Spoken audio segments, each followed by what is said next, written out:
शिव पुराण पार्वती खंड। नारद जी ने ब्रह्मा जी से प्रार्थना की कि वे विस्तार से पर्वनराज के घर में उत्पन्न होने वाली सती और उनकी माता का चरित्र सुनाने की कृपा करें।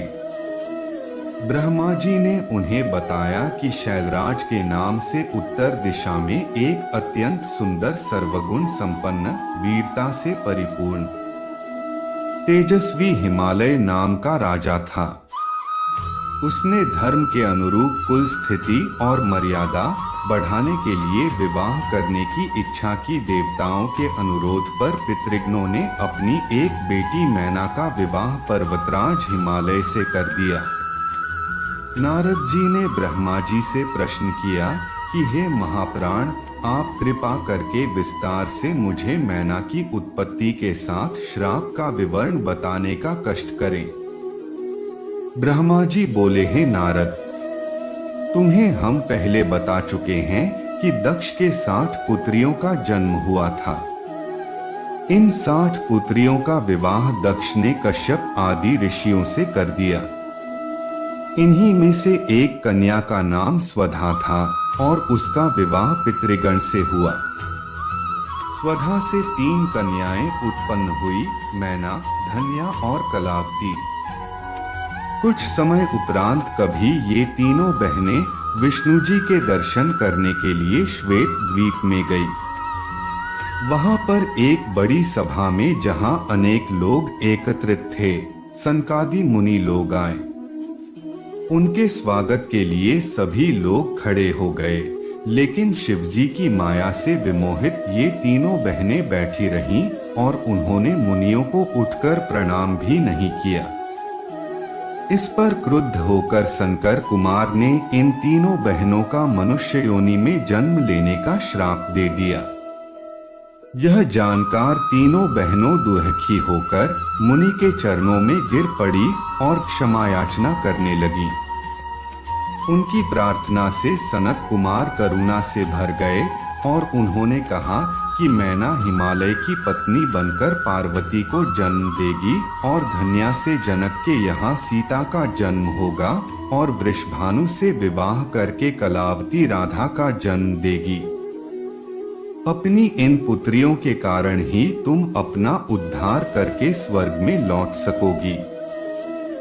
समय औरने पर मैना का विवाह हिमालय से हो गया। जब इंद्र आदि देवताओं को पता चला तो वे मैना के पास गए और उनसे अनुरोध किया कि वे तप के द्वारा भगवती दुर्गा को पुत्री के रूप में प्राप्त करें। देवताओं का यह निवेदन मानते हुए मैना और पर्वतराज हिमालय ने 27 वर्षों तक कठोर तपस्या की। इस तपस्या के उपरांत वे भगवती दुर्गा को पुत्री रूप में प्राप्त करने के योग्य बन गए। हिमालय और मैना ने शिव और शिवा की मूर्ति बनाकर उसका अखंड पूजन किया।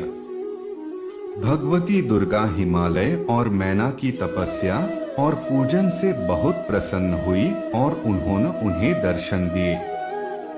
उनकी निष्ठा और साधना से प्रसन्न हुई दुर्गा ने उनसे वर मांगने के लिए कहा। तब मैना ने भगवती को बहुत आदर पूर्वक प्रणाम किया और उनसे दीर्घात्मा 100 पुत्र मांगे तथा यह भी प्रार्थना की कि स्वयं भगवती पुत्री रूप में उनके गर्भ से उत्पन्न हो। मैना की बात सुनकर भगवती दुर्गा तथास्तु कहकर अंतर्ध्यान हो गई। हिमालय और मैना अपने घर वापस आ गए। समय आने पर मैना के गर्भ से 100 पुत्रों का जन्म हुआ। सबसे बड़े पुत्र का नाम मैनाक रखा गया। इसके उपरांत पुनः गर्भ धारण करके मैना ने जगदम्बा भगवती दुर्गा को जन्म दिया। जब गिरिराज ने कन्या के जन्म का समाचार सुना तो उसने एक बहुत बड़े उत्सव का आयोजन किया।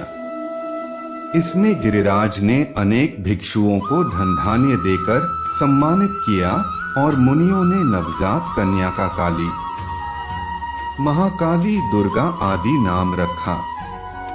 पार्वती का धीरे धीरे विकास होने लगा और वे गुरु से विद्याध्ययन करने लगी। ब्रह्मा जी बोले, हे नारद, तुम्हें याद होगा कि एक समय तुम हिमाचल के घर गए थे और हिमाचल ने तुम्हारा अत्यधिक सत्कार किया था तथा तुमसे अपनी एक पुत्री का हाथ दिखाकर उसके भविष्य के विषय में जानना चाहा था। तुमने बताया था कि इस कन्या के सभी लक्षण बहुत शुभ हैं, लेकिन एक रेखा ऐसी है जिसके अनुसार इसका पति योगी, दिगंबर, अकामी, पितृविहीन और अमंगल वेश वाला होगा। तुम्हारी बात सुनकर गिरिराज और मैना बहुत दुखी हुए थे, लेकिन दुर्गा बहुत प्रसन्न हो गई थी। हिमालय ने अत्यंत दुखित मन से